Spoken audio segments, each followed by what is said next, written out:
ஓம் சாந்தி. June 27, 2024. காலை முரளி பாப்தாதா, மதுபன். இனிமையான குழந்தைகளே, நீங்கள் உங்களுடைய ஷரீரங்களில் இருந்து பிரிந்து தந்தையிடம் செல்ல வேண்டும். நீங்கள் உங்கள் ஷரீரங்களை உங்களுடன் எடுத்து செல்ல மாட்டீர்கள். ஆகவே ஷரீரங்களை மறந்து ஆத்மாக்களையே பாருங்கள்.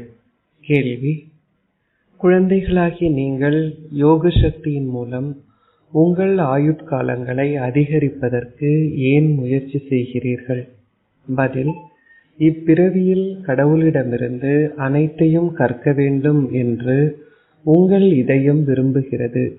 தந்தை கூறுகின்ற அனைத்தையும் நீங்கள் கேட்க விரும்புவதால் யோக சக்தி மூலம் உங்கள் ஆயுட்காலங்களை அதிகரிப்பதற்கான முயற்சியை செய்கிறீர்கள்.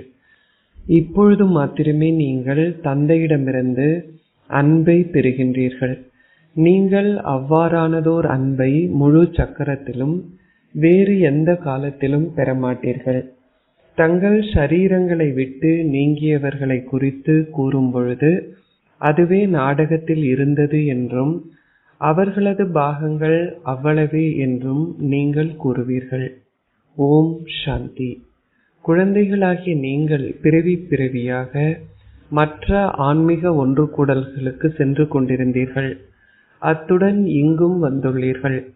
உண்மையில் இதுவும் ஆன்மீக ஒன்று கூடல், சத் சங்கம் என்றே அழைக்கப்படுகிறது. சத்தியத்தின் சகவாசம் உங்களை அக்கறைக்கு இட்டுச் செல்கிறது. முன்னர் பக்தி மார்க்கத்தில் நாங்கள் ஆன்மீக ஒன்று கூடல்களுக்கு சென்றோம் என்பதும், இப்பொழுது நாங்கள் இங்கு அமர்ந்திருக்கும் பொழுது பகலுக்கும் இரவுக்கும் இடையே வித்தியாசத்தை உணர்கின்றோம் என்பதும் குழந்தைகளான உங்களின் இதயத்தில் பிரவேசிக்கிறது. இங்கு அனைத்திற்கும் முதலில் உங்களுக்கு தந்தையின் அன்பு கிடைக்கிறது. அத்துடன் குழந்தைகளான உங்களின் அன்பையும் தந்தை பெறுகின்றார். இப்பொழுது இந்த பிறவியில் நீங்கள் மாற்றமடைகின்றீர்கள். நீங்கள் ஆத்மாக்கள், ஷரீரங்கள் அல்ல என்பது குழந்தைகளாகிய நீங்கள் இப்பொழுது புரிந்து கொண்டுள்ளீர்கள். இவர் என்னுடைய ஆத்மா என்று ஷரீரம் ஒருபொழுதும் கூறாது. இது என்னுடைய ஷரீரம் என்று ஆத்மா கூறலாம். பிறவி பிறவியாக நீங்கள் மகாத்மாக்களையும் சாதுக்களையும் சந்நியாசிகளையும் ஏற்றுக்கொண்டிருந்தீர்கள் என்பதை குழந்தைகளாகி நீங்கள் புரிந்து கொள்கிறீர்கள். இந்நாட்களில் சாய் பாபா, மெஹர் பாபா போன்றோரிடம் செல்வதை அவர்கள் நவ நாகரிகமாக கருதி செல்கிறார்கள். அவர்கள் அனைவரும் பௌதீகமானவர்கள். பௌதீக அன்பினால் எந்தவிதமான சந்தோஷத்தையும் பெற முடியாது. குழந்தைகளாகிய நீங்கள் ஆன்மீக அன்பை கொண்டிருக்கின்றீர்கள். இரவுக்கும் பகலுக்கும் இடையேயுள்ள வித்தியாசம் உள்ளது. இங்கு நீங்கள் புரிந்துணர்வை பெறுகின்றீர்கள். ஆனால் அங்கேயோ நீங்கள் முழுமையாக விவேகமற்றவர்கள். பாபா வந்து உங்களுக்கு கற்பிக்கின்றார் என்பதை இப்பொழுது நீங்கள் புரிந்து கொள்கிறீர்கள். அவரே அனைவரதும் தந்தை. ஆண்களும் பெண்களுமாகிய நீங்கள் அனைவரும் உங்களை ஆத்மாக்களாக கருதுகின்றீர்கள். பாபா உங்களை அழைக்கின்றார். ஓ குழந்தைகளே, குழந்தைகளும் ஒரு பதிலை கொடுப்பார்கள். இது குழந்தைகளுக்கும் தந்தைக்கும் உரிய சந்திப்பாகும். தந்தையினதும் குழந்தைகளினதும், அதாவது ஆத்மாக்களினதும் பரமாத்மாவினதும் சந்திப்பாகும். ஒரு முறையே இது இடம்பெறுகிறது என்பதை குழந்தைகளாகிய நீங்கள் அறிவீர்கள். குழந்தைகள் தொடர்ந்தும் பாபா பாபா என்று கூறுகிறார்கள்.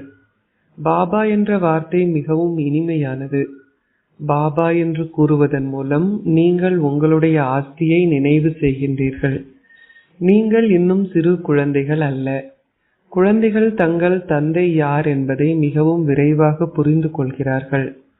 தங்கள் தந்தையிடமிருந்து என்ன ஆஸ்தியை பெற்றுக்கொள்வார்கள் என்பதையும் அவர்கள் புரிந்து கொள்கிறார்கள். சிறு குழந்தைகளால் அதனை புரிந்து கொள்ள முடியாது. இங்கு நீங்கள் பாபாவிடம் வந்திருக்கின்றீர்கள் என்பது உங்களுக்கு தெரியும். தந்தை கூறுகின்றார், ஓ குழந்தைகளே, இதில் குழந்தைகள் அனைவரும் அடங்குகிறார்கள். ஆத்மாக்கள் அனைவரும் தங்கள் பாகங்களை நடிப்பதற்கு வீட்டிலிருந்து இங்கு வருகிறார்கள். யார் எந்நேரத்தில் தங்கள் பாகங்களை நடிக்க வருகின்றார்கள் என்பது உங்கள் புத்தியில் உள்ளது.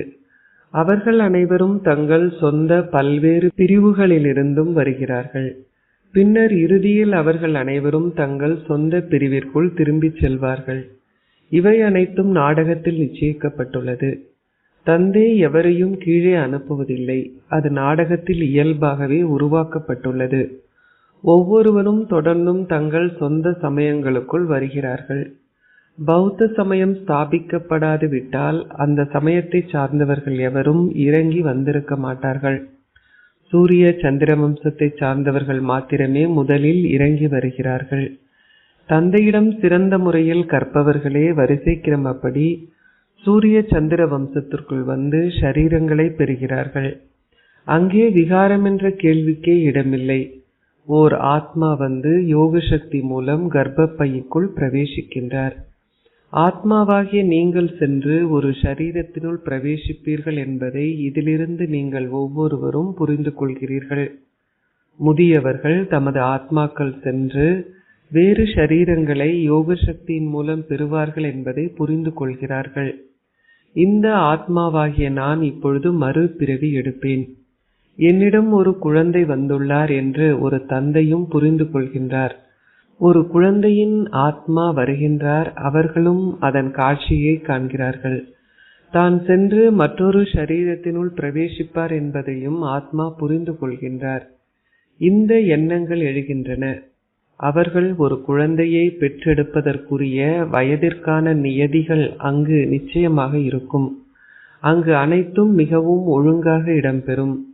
நீங்கள் மேலும் முன்னேறி செல்லும் பொழுது அவை அனைத்தையும் அறிந்து கொள்வீர்கள். நீங்கள் அனைத்தையும் அறிந்து கொள்வீர்கள். இங்கு 15 முதல் 20 வயதான குழந்தைகளை பெற்றெடுப்பது போன்று அங்கு இருக்க முடியாது. இல்லை, அவர்களின் ஆயுட்காலங்கள் 150 ஆண்டுகளாகும். ஆகவே அங்கு அவர்களின் ஆயுட்காலங்களின் அரைவாசிக்கு சற்று குறைவாக இருக்கும் பொழுதே அவர்கள் குழந்தைகளை பெற்றெடுக்கிறார்கள். அவர்களின் ஆயுட்காலம் நீண்டவை என்பதால் அவர்கள் அந்நேரத்திலேயே குழந்தைகளை பெற்றெடுக்கிறார்கள். எவ்வாறாயினும் அவர்களுக்கு ஒரு புத்திரர் மாத்திரமே இருப்பார். பின்னர் அவர்களுக்கு ஒரு புத்திரியும் இருக்கின்றார். அதுவே நியதியாகும். முதலில் புத்திரனின் ஆத்மாவும் பின்னர் புத்திரியின் ஆத்மாவும் வருகிறார்கள். முதலில் புத்திரனே வர வேண்டும் என்பதற்காக காரணமும் உள்ளது. முதலில் ஆணும் பின்னர் 8 முதல் 10 வருடங்களின் பின் ஒரு புத்திரியும் பிறப்பார்கள். குழந்தைகளாகி நீங்கள் முன்னேறி செல்லும் பொழுது அனைத்து காட்சிகளையும் காண்பீர்கள். தந்தை இங்கு அமர்ந்திருந்து புதிய உலகின் சம்பிரதாயங்கள் எவை என உங்களுக்கு விளங்கப்படுத்துகின்றார். தந்தை மாத்திரமே புதிய உலகை ஸ்தாபிக்கின்றார்.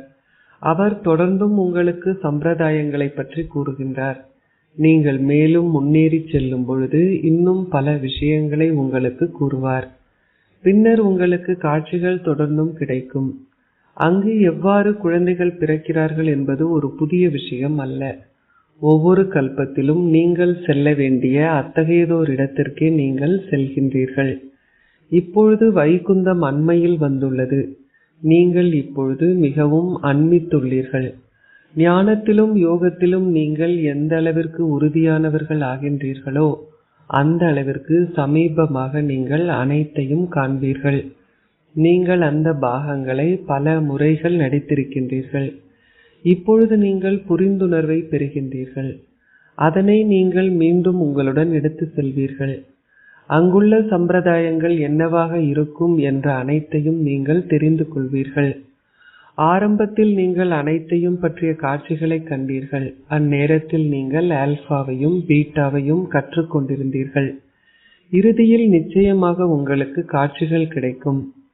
தந்தை இங்கு அமர்ந்திருந்து அவை அனைத்தையும் பற்றி உங்களுக்கு கூறுகின்றார். அவை அனைத்தையும் பார்க்க வேண்டும் என்ற விருப்பம் உங்களுக்கு இங்குதான் இருக்கும்.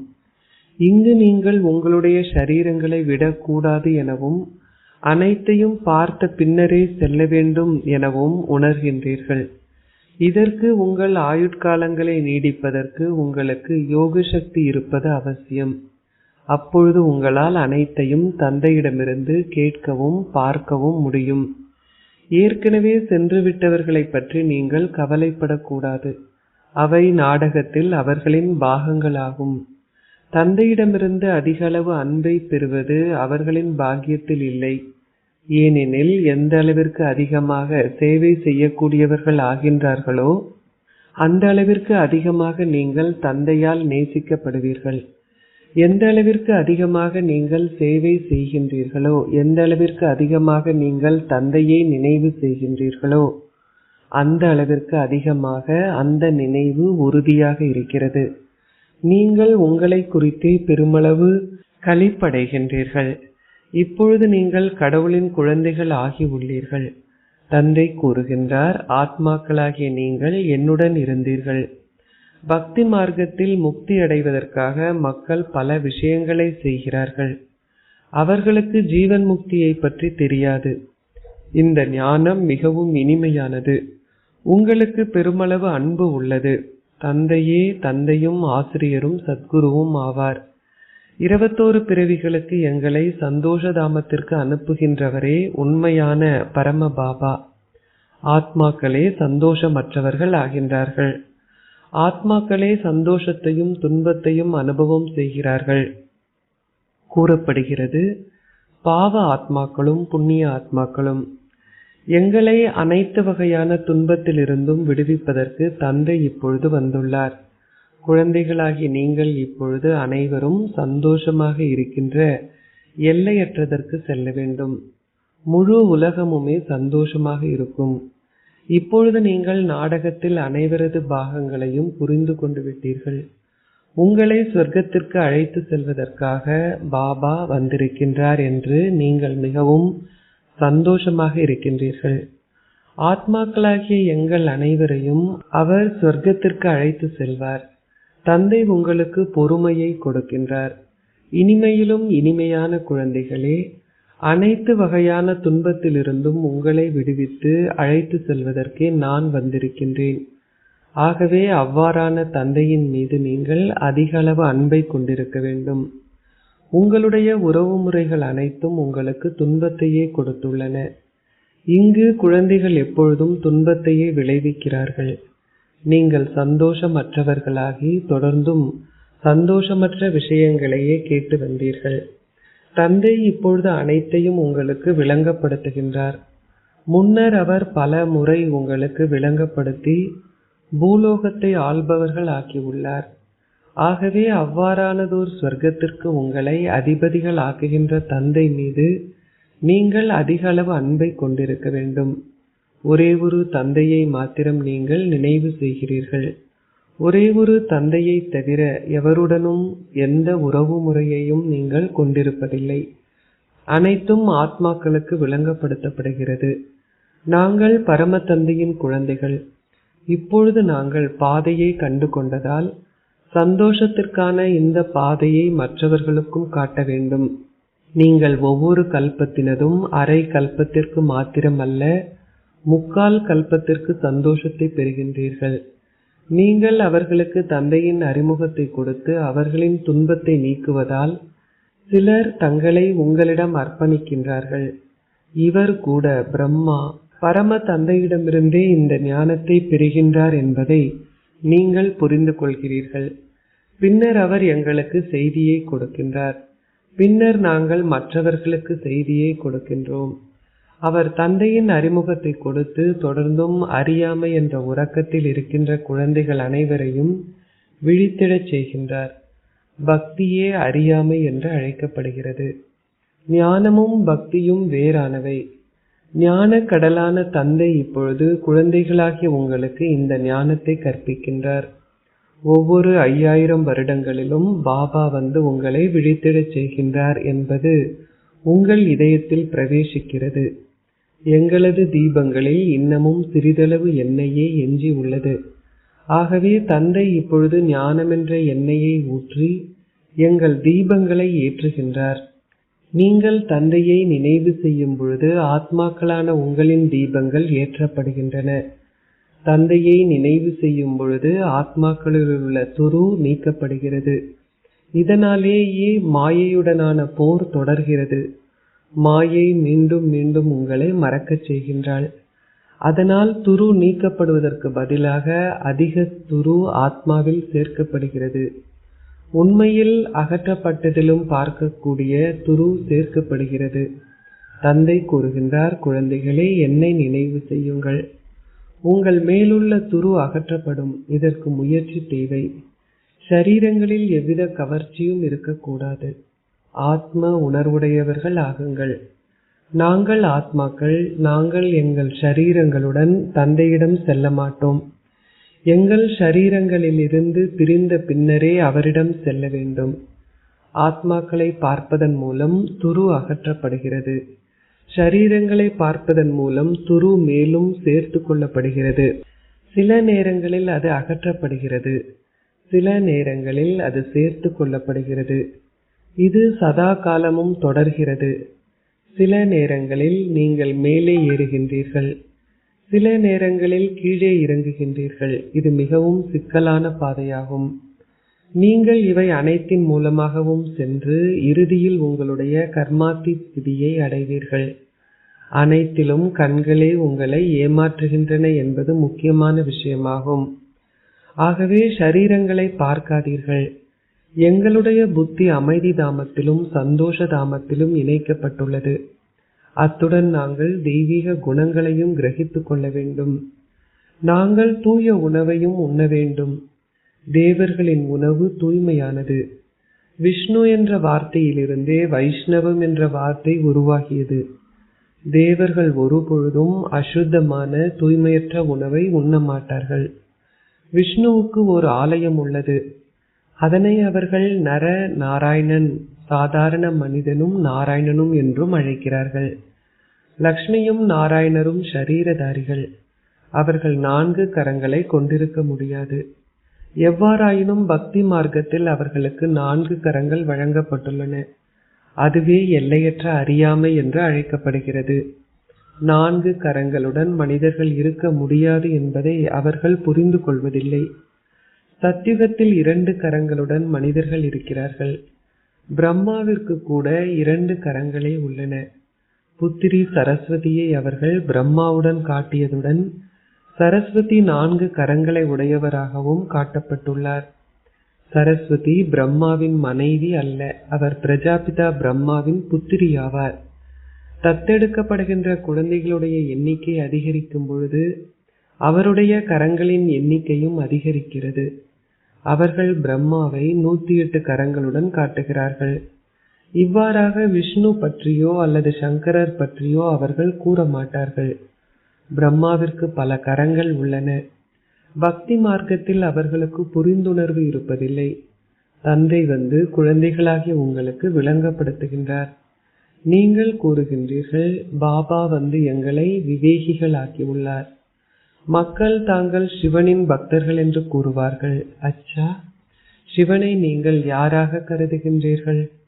சிவ் பாபாவே ஆத்மாக்கள் அனைவரினதும் தந்தை என்பதை இப்பொழுது நீங்கள் புரிந்து கொள்கிறீர்கள்.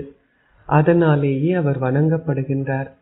தந்தை கூறுகின்றார், சதா என்னை மாத்திரம் நினைவு செய்வதே பிரதான விஷயமாகும்.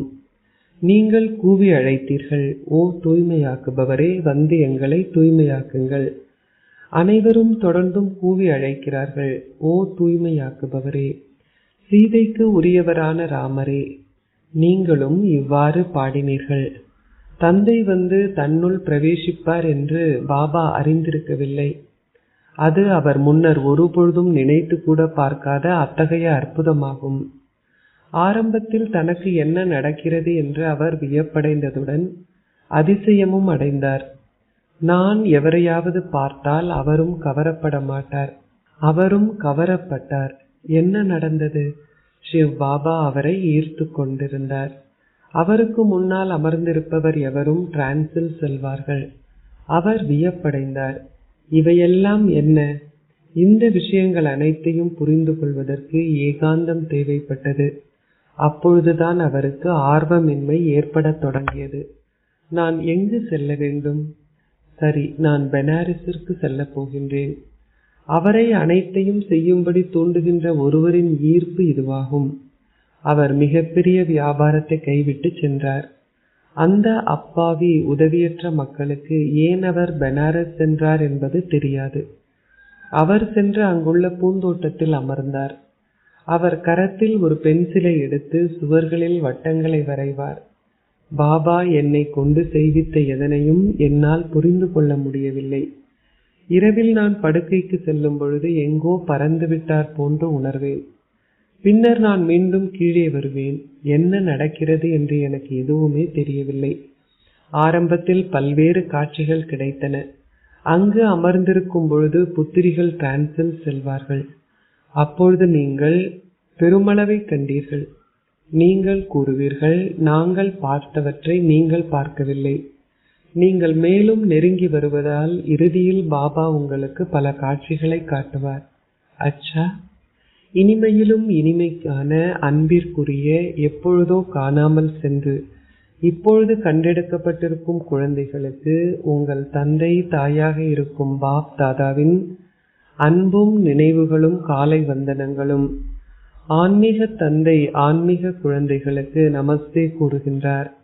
ஆன்மீக குழந்தைகள் ஆன்மீக தந்தைக்கு நமஸ்தே கூறுகின்றோம். தாரணைக்குரிய சாரம் 1. தந்தையின் செய்தியை அனைவருக்கும் கொடுத்து அவர்களின் துன்பத்தை நீக்குங்கள். சந்தோஷத்திற்கான பாதையை அனைவருக்கும் காட்டுங்கள். எல்லைக்கு உட்பட்டதிலிருந்து வெளியே வந்து எல்லையற்றதற்குள் செல்லுங்கள். 2. இறுதியில் அனைத்து காட்சிகளை காண்பதற்கும் தந்தையின் அன்பான பராமரிப்பை பெறுவதற்கும் இந்த ஞானத்திலும் யோகத்திலும் உறுதியானவர்கள் ஆகுங்கள். பிறரை பற்றி கவலைப்படாதீர்கள். ஆனால் யோக சக்தி மூலம் உங்கள் ஆயுட்காலத்தை அதிகரித்துக் கொள்ளுங்கள். ஆசீர்வாதம். நீங்கள் கவனக்குறைவாக இருப்பதையும் ஆணவத்தையும் துறப்பதன் மூலம் தந்தையின் உதவியை பெறுவதற்கு தகுதி வாய்ந்தவர் ஆகுவதற்கான கவனத்தை செலுத்துவதாலும் ஓர் இலகு முயற்சியாளர் ஆகுவீர்களாக. சில குழந்தைகள் தைரியத்தை கொண்டிருப்பதற்கு பதிலாக தங்கள் கவனக்குறைவினால் ஆணவத்தை விருத்தி செய்வதுடன் நான் எப்பொழுதும் தகுதி வாய்ந்தவன் என்று எண்ணுகிறார்கள். தந்தை எனக்கு உதவி செய்திராது விட்டால் வேறு எவருக்கு அவர் உதவி செய்வார்? இந்த ஆணவம் காரணமாக அவர்கள் தைரியத்தை கொண்டிருக்கின்ற வழிமுறையை மறந்து விடுகின்றனர். தங்களில் கவனம் செலுத்துவதால் சிலர் ஆணவத்தை வளர்த்து கொள்கின்றார்கள். அது அவர்களை உதவி பெறுவதிலிருந்து தவிர்த்து விடுகிறது.